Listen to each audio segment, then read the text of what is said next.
বাংলাদেশের communist party জিন্দাবাদ জিন্দাবাদ জিন্দাবাদ।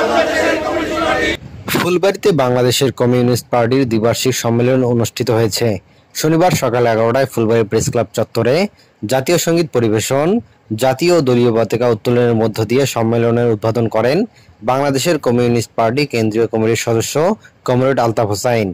উদ্বোধনী অনুষ্ঠান শেষে লাল পতাকা হাতে একটি বর্ণাঢ্য মিছিল পৌর শহরে বের করা হয়। মিছিলটি শহরের প্রধান সড়ক প্রদক্ষিণ শেষে প্রেস ক্লাবে হলরুমে গিয়ে শেষ হয়। এরপর শুরু হয় সম্মেলনের প্রথম অধিবেশন। সভায় সভাপতিত্ব করেন ফুলবাড়ী উপজেলা শাখা সিপিবির সভাপতি জয়প্রকাশ গুপ্ত। সঞ্চালনায় ছিলেন সাধারণ সম্পাদক এস.এম. নুরুজ্জামান জামান।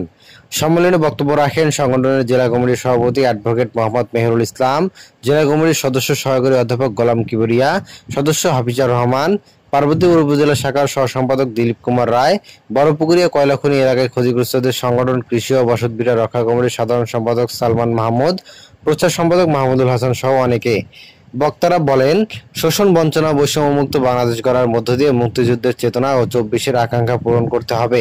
একই সঙ্গে ফুলবাড়ীর কয়লাখনি বিরোধী চুক্তির 6 দফা পূর্ণ বাস্তবায়নের দাবি জানান তারা।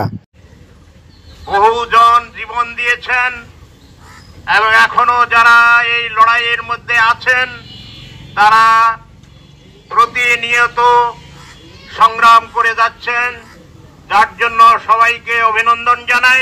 আমিরুল ইসলাম, আমন্ত্রণ।